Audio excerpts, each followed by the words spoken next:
गोंधळकर महाराजांचं प्रवचन 13 मार्च. आईकरता रडत असलेले मूल आई भेटल्याशिवाय रडणे थांबवत नाही. त्याप्रमाणे समाधानाकरता, आनंदाकरता धडपडणारा आपला जीव परमेश्वर प्राप्त झाल्याशिवाय शांत राहू शकत नाही. म्हणून प्रपंचाची काळजी न करता परमेश्वराची प्राप्ती कशी होईल याची काळजी करा. भगवंतावर संपूर्णपणे निष्ठा ठेवल्याशिवाय आपली प्रपंचाची काळजी दूर होणार नाही. सर्व जगताचा जो पालन करता तो आपले पालन नाही करणार का? प्रत्येक गोष्ट त्याच्या सत्तेने होते हे लक्षात ठेवा. मग प्रपंच कधीही बाधक होणार नाही. एक भगवंतावरची निष्ठा मात्र शेवटच्या श्वासापर्यंत सांभाळा. आपण पुराणात वाचलेच आहे की भीष्माने पांडवांना मारण्याची प्रतिज्ञा केली. भीष्म प्रतिज्ञा असती मग ती खोटी कशी होऊ शकेल? सर्व पांडव चिंताग्रस्त झाले, पण द्रौपदीची निष्ठा मात्र जबरदस्त होती. ती म्हणाली, आपण श्रीकृष्णाला विचारू. तिने सर्व वृत्तांत त्याला कथन केला. श्रीकृष्ण म्हणाला, भीष्माची प्रतिज्ञा खोटी कशी होईल? तरी आपण एक प्रयत्न करून बघू. तो म्हणाला, द्रौपदी तू असे कर, रात्री भीष्माचार्यांच्या आश्रमात जा. तिथे फक्त संन्याशांना आणि स्त्रियांना मुभा आहे.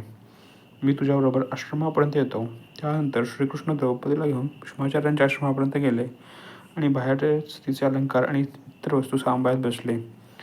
श्रीकृष्णाने तिला आत जाताना सांगितले की भीष्माचार्य आज झोपले आहेत. अशा वेळी तू जा आणि बांगड्यांना वाजवून नमस्कार कर.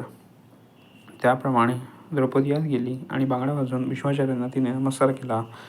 त्यांनी लगेच तिला अखंड सौभाग्यवती भव म्हणून आशीर्वाद दिला. मग त्यांनी पाहिले तो द्रौपदी.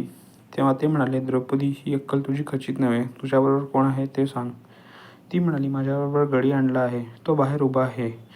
भीष्माचार्य बाहेरून पाहिले. त्यांनी श्रीकृष्णाला ओळखले, परंतु आता सर्व काम होऊन चुकले होते. म्हणून म्हणतो, परमात्म्यावर पूर्ण निष्ठा पाहिजे. या निष्ठेच्या आड जर काही येत असेल तर ते म्हणजे आपला अभिमान. हा अभिमान सर्वांना घातक आहे. तो घालवण्यासाठीच परमात्म्यावर वारंवार अवतार घेणे भाग पडते. ही अभिमानाची हरही नाहीशी व्हायला भगवंताच्या नामासारखा दुसरा उपाय नाही. त्यावर प्रल्हादाने जशी निष्ठा ठेवली तशी ठेवावी. त्याने नाम श्रद्धेने घेतले. आपण ते विषयांसाठी घेऊ नये. नामापुरतेच दुसरे सत्य नाही हे समजावे. या जन्मात हे नाम शांतीचा आणि समाधानाचा ठेवा मिळवून देईल. नामस्मरणात स्त्री पुरुष श्रीमंत गरीब हे भेद नाहीत. फक्त ते श्रद्धेने घेणे जरूर आहे. श्रीराम जय राम जय जय राम.